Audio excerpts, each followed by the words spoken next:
It is a deep honor to once again stand here in the sacred grounds of the National Heroes Park to pay tribute to a man whose legacy is deeply woven into the fabric of our nation, the Most Honorable Edward Philip George Seaga.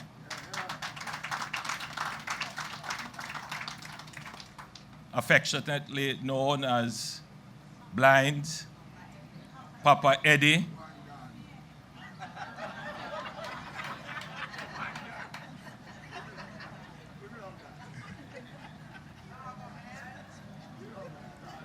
Desmond, I rebuke you.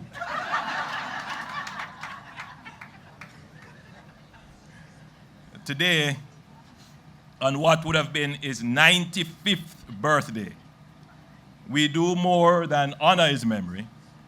We recommit ourselves to the values he stood for, the institutions he built, and the people whose lives he changed. Edward Seaga was not merely a political leader. He was a builder of systems, of structures, of dreams. He believed in the power of government to serve the people. And he worked relentlessly with discipline and precision to turn that belief into reality.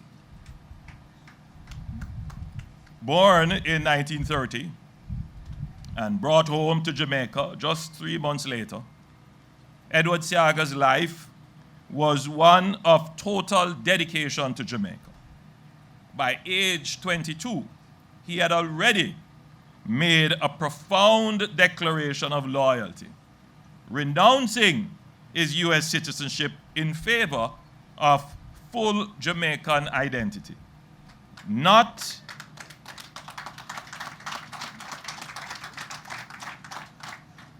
a rare thing to do,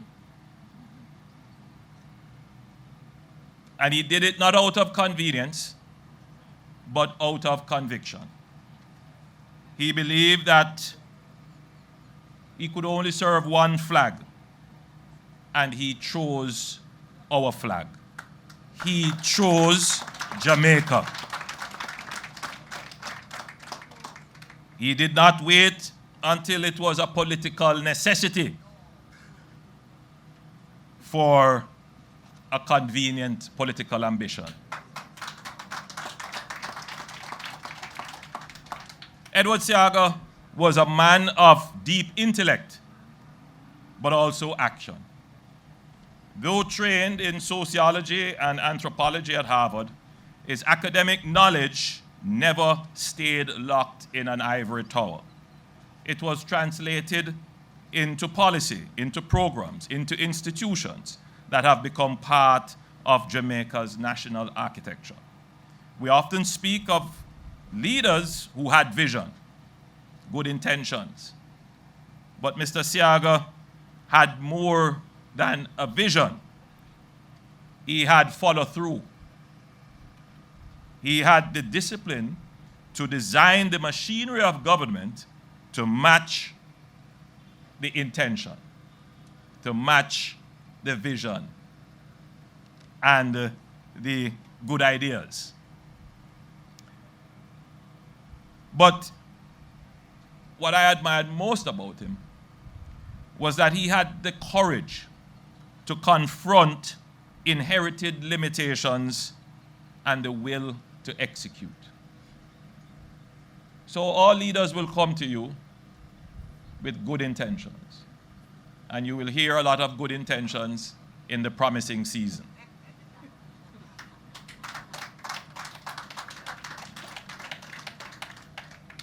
You will hear a lot of promises and eloquently expressed visions. But the real test of the leader is the ability to transform those good intentions into reality. And indeed, that's the idea of transformation. So you could say then that Mr. Seaga was a transformational leader, which is a step above a visionary leader.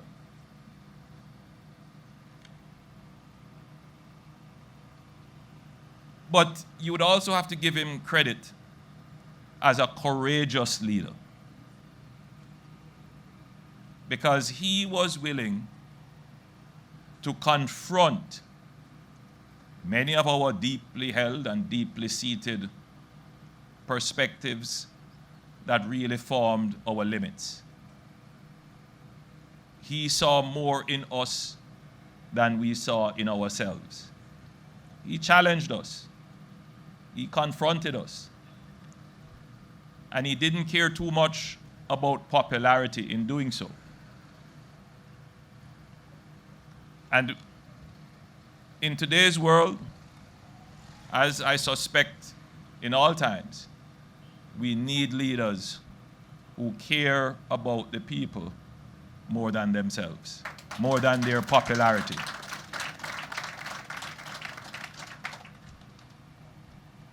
I will return to that point a little later on.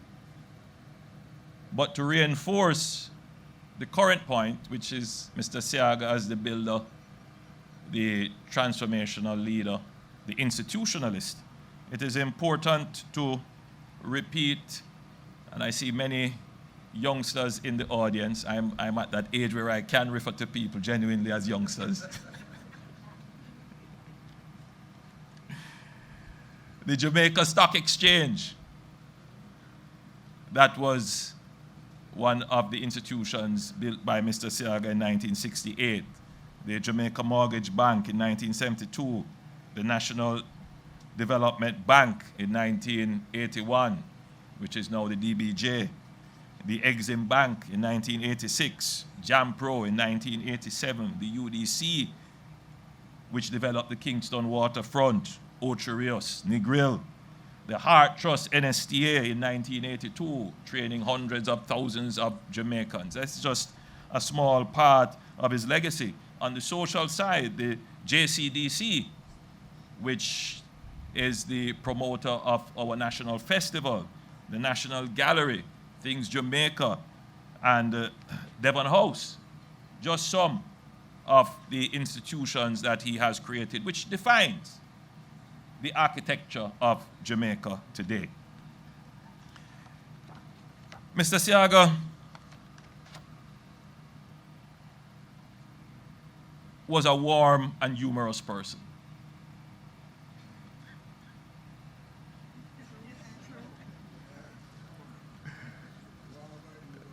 Many persons would not know this, would not have gotten to see this side of it, because the public would see him as so focused on building. But you know, if you had the opportunity, as I did latterly, and others who are here would have been with him from they were children.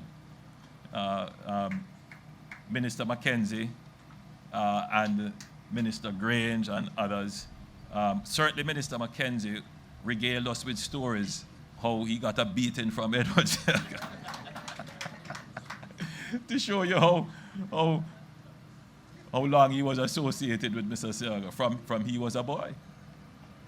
So, and you would have heard Desmond say that Mr. Seaga was his father. And that is genuinely and truly the greatest compliment that you could pay to anyone. So those of us who knew him personally could attest to his humor.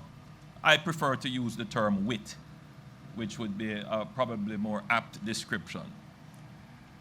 But he was also very warm and very caring. But he was also a keen debater. He never shied away from controversial topics. And when I came into his office much later, when I suspect he would have mellowed a bit, I did try to advise him against getting involved in certain public debates. But to no avail. Mr. Seaga believed in confronting issues, taking them on, and speaking truth to power. He believed in putting the full story. And Mr. Seaga also loved music. And I suspect that's where Minister Mackenzie and Minister Grange got their own liking for music. And on my way in, a radio station was playing Oh Manny Oh,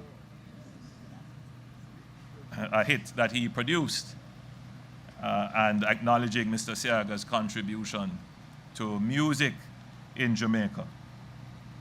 But apart from that, I wanted to highlight today a part of Mr. Seaga, of his contribution to Jamaica, that is not always readily appreciated and recognized. And I thought that this morning I would broach it. You know, ever so often, the world goes through phases of profound change. After World War II, the world went through a series of profound changes which created several institutions that currently define the global order. And some people may remember a phrase that was used to describe a difference in world outlook, the Cold War. A battle of ideas and philosophical outlook. And Jamaica, as small as we were part of that global contention. And Mr. Seaga stood very strongly for one perspective on human development. He stood very strongly for freedom, for democracy, for liberal democracy. He stood for markets and competition. He stood for human rights and the respect of individual freedom.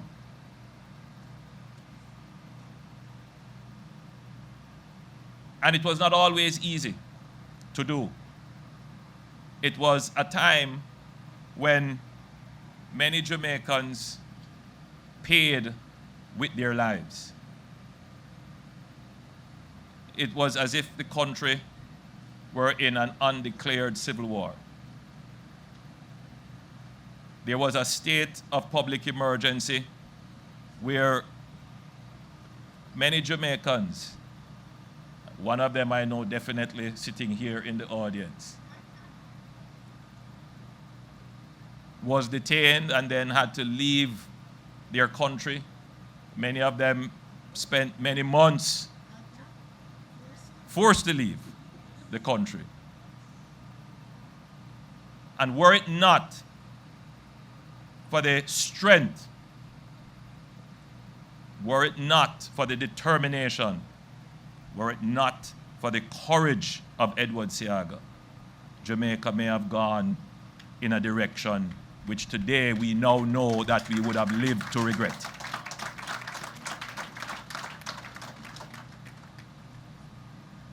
It is not a part of our history that is well understood.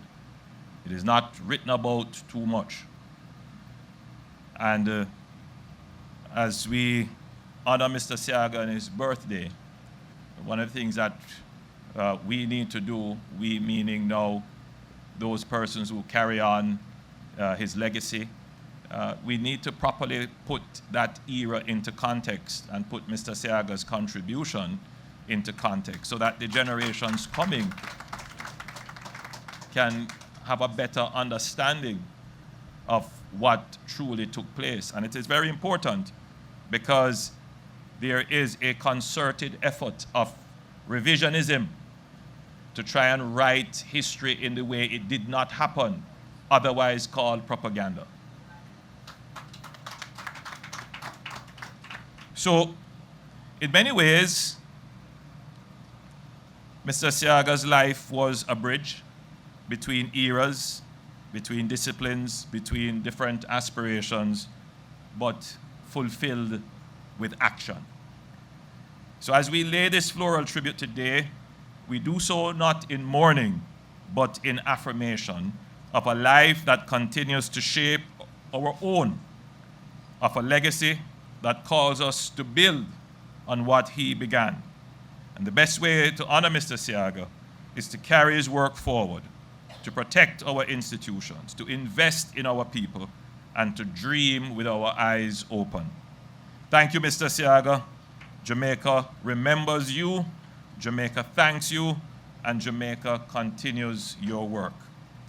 May his legacy live on in the lives that we continue to improve, the institutions that we continue to build, and the nation we continue to strengthen.